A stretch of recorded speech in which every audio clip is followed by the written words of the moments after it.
Welcome to another episode of How to F3B. Today I want to talk about winches. If you are interested how to set up a winch for F3B launching properly, stay tuned.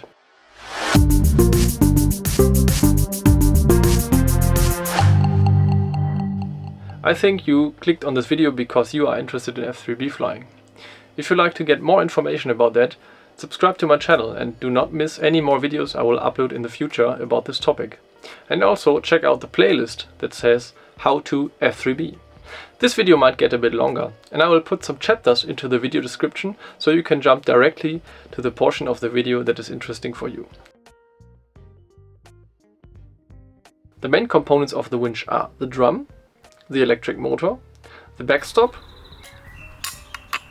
and the magnetic switch that is connected to the foot pedal. And you should not forget your battery, because otherwise you won't have power for launching. The motor is a starter motor from a car, and it can only spin into one direction, no matter of the polarity. It directly drives the drum, which is also connected to the backstop, which makes it impossible to spin the drum backwards while launching. By the way, if you want to buy a used winch or also a new one, pay attention that the drum is at least 250 millimeters long. This will give you more power for the launch, because the line will not get too thick on the drum while spinning up. That is especially important to the end of the launch. After the launch, the backstop has to be disengaged, because otherwise your helper, or maybe you will have to walk yourself, will not be able to get the line back. To fix the winch to the ground, we use these steel pegs that are long enough so the winch will also be fixed properly if the ground is a bit softer. The legs of the winch are usually variable in length, so it's easier to align the winch, but more on that later. The turnaround is positioned 200 meters away from the winch and is also driven into the ground with a big hammer, and additionally it is secured with two steel pegs.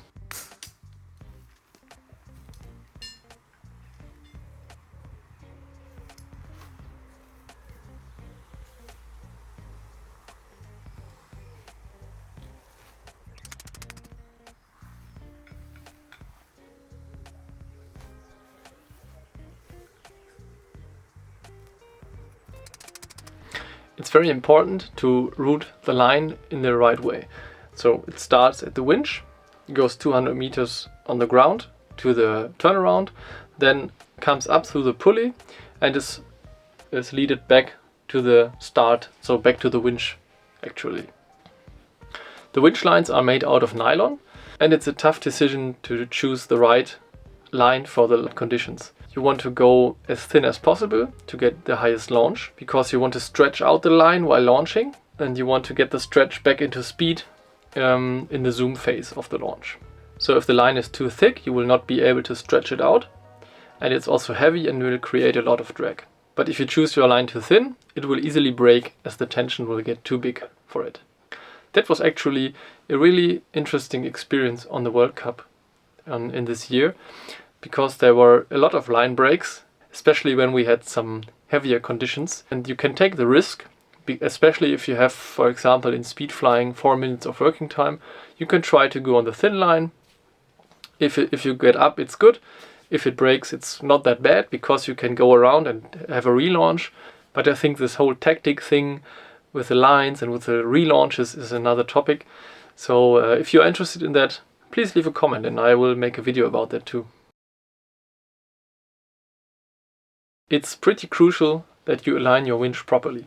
Otherwise, the line will spin up only on one side of the drum, and this will give you a big chaos, because the winch line will tangle up, and yeah, you don't want that. So make sure to align the winch properly to the direction of the turnaround.